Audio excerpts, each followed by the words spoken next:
This video discusses tactics, decisions, and results of Sabre Duel 4. If you have not seen the bat rep yet, click on the link in this video or in the description below and watch the bat rep. You have been warned. Alright, welcome to today's mission debrief. We're going to talk about Sabre Duel number 4. This is a really fun game. We're going to play two really thematic armies. I had my Exodite Dragon Masters using the Tyranid Codex, the Joker's Catechins using the Genestealer Cult Codex, the new one. So it was a lot of fun. Really got into the kind of the fluff of the armies this way. So, as I mentioned in my earlier video about the my list that I put together, I focused on the monstrous creatures because with Escalation League only adding 350 points per round, it was difficult to add additional monstrous creatures to cover some of the areas I needed filled at each step. So I figured I'd start with the core of monstrous creatures that could handle the different things that I needed them to handle, and then add everything else to it. The hordes, the warriors, whatever, dragon knights, what have you. So deployment was pretty simple. I figured since I don't have a whole lot of units, I'd keep the monstrous creatures all stacked together. That would allow me to focus all of their force on each individual target unit that I would face. I honestly did not expect to be completely surrounded at the get-go with multiple units. So I decided, I'd be able to focus whether it's the shooting or the charging. I'd be able to, just basically pour all of my fire, all of my attacks into one unit at a time to wipe them out. But the Genestealer counter deployment surprised me. Essentially surrounded me with 4 different units. The Genestealers themselves in the lower left there. Now, the Patriarch with him has this Warlord trait that allows him to choose his ambush tactic, which he, of course, decided to use the number 6, which allows him to deploy within 6 inches of an enemy model and be able to assault that turn.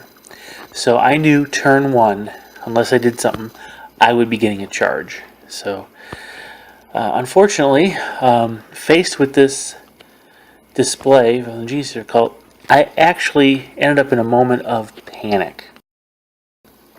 So as a result, on turn 1, my turn 1, I made one good decision, one very bad decision, and one decision that would have been good except for the bad decision. So let's go over in descending order. I made the move with my Starachidon to the right to go charge the unit that shot at it in the middle of the table. I knew that I would have very little difficulty taking that unit out. Having 4 attacks on the charge plus the tail, and 3 attacks plus the tail on each subsequent round, I was pretty much banking on killing enough units to make them fail his morale check and run away. And I wasn't certain I'd be able to sweeping advance, but I could chase him down the table since I wanted the Carnifex to end up toward the enemy deployment zone anyway. Now, the very bad decision was turning the Warp Lord around to focus on the Genestealers. Now, I'll explain what I should have done, and then I'll talk about what I actually did. Given the nature of the attacks the Genestealers can put out, what I should have done is moved the Warp Lord forward 6 inches, dropped the Death Spitters, which would be Termagants, off 6 inches behind him to form a screen to slow any attempt to charge. Now, since the Genestealers couldn't shoot them, they'd only be able to charge them. Now, his other guys would have to either stay on the table and shoot at those Termagants to open a hole for the Genestealers to charge through, or they'd come off the table, go into Return of the Shadows. And that would buy me time to, number 1, drop more Termagants, Death Spitters on the table each turn, pour that fire into them, use them to slow down the attack against the Warp Lord. The Warp Lord's large blast drop down, not large blast, but it is large blast, do some real damage with it. Its Flamer could do stuff to him. There was a lot it could do. Unfortunately, like I said, I just panicked and charged in.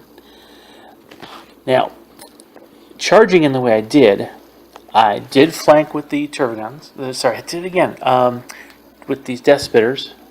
so that I could get some additional shots down. Only spawned 8, and then used my flamer template, which was a fleshbane attack, and then the large blast. Unfortunately, the large blast did drift, but even if, regardless, that wasn't the reason it was a bad decision.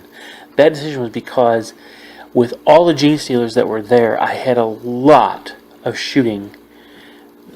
close combat attacks coming my way with rending, and that just ended up taking my Warp Lord down on the first player turn during close combat. So because of that, my decision with the Exocrine, or the Megadon in the upper left-hand corner, was actually faulty. I should have just moved it up 6 as I did, and then focused just shooting. Just kept shooting. However, assuming I did not make the bad decision, the idea was to move the Megadon up and then charge that unit that was in the ruins right to its left. Again, the best thing to do with these Genestealers is to keep them on the table. And if I get a monster creature in there, they can only wound on 6s, and I ignore 2/3 of those anyway because of my armor. I would eventually will them down to eliminate the unit, really minimizing their effectiveness.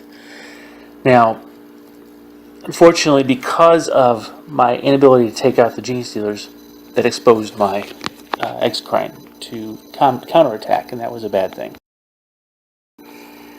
So basically, when the Genestealers dealt with my Warp Lord and Warlord, they went ahead and moved up, and again, they couldn't get a good angle to make a clear straight charge through open terrain.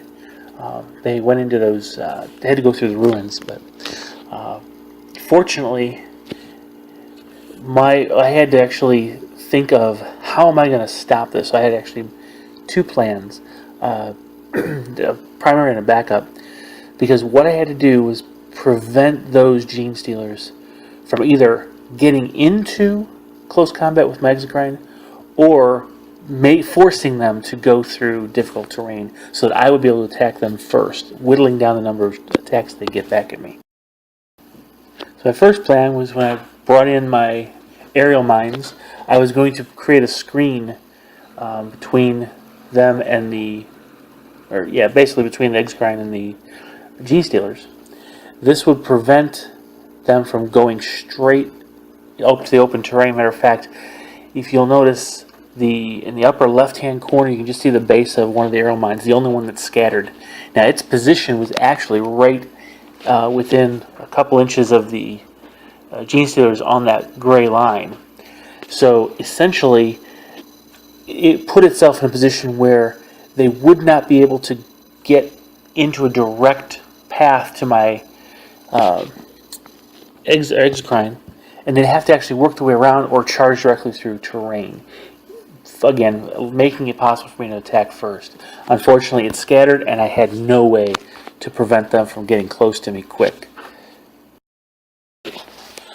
My backup plan, since that didn't work, basically was to consolidate the Megadon all the way to the table edge, again, making the angle to clear that terrain as extreme as possible, just hoping they won't make their charge. Unfortunately, they made the charge in, and they just completely devastated that Megadon. And they consolidated directly toward the Steracodon in the middle of the table. So that put me in a position where I had to do something, and it ended up that my scatter with my mines actually turned out to be beneficial because it put the second mine just basically right near the terrain that I needed to block. So I was able to pull both mines back slightly. Unfortunately, I didn't make good dangerous terrain rolls, but that's okay. They were as far apart as I needed, and they were staggered enough. There was no way I was going to stop him from getting through, but I didn't need to. I just needed to get in a position where I could bring both mines, one from each side of his unit, so I could attack from 2 different angles. Because again, when you charge in, you declare all the charges, you execute all the charges, and then at initiative step 10, the mines go off, and you go unit by unit. So I I had to be careful because I wasn't certain if the rule would be that if I placed the temple on the first mine and caught the second would be exploded before it actually did damage. So I didn't want any disagreements or anything. So I just made sure my mines came at him from opposite angles, and I was able to sandwich him in the end.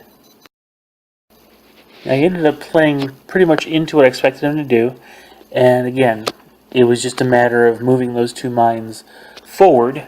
One just past his patriarch, and the other one a little bit off to the left, to behind his last Genestealer, again to sandwich them. And then, of course, when it came time to charge, I was successful with both charges, put down 6 hits with 2 explosions. And again, his automatic lookout sir basically meant that everything would go on his Genestealers first. Now, on the video, I mentioned the invuln save of 5-up, but he actually would have gotten his cover save from all the attacks, even on the Genestealers. But he rolled a 1, 2, and 3, killing those 3 Genestealers.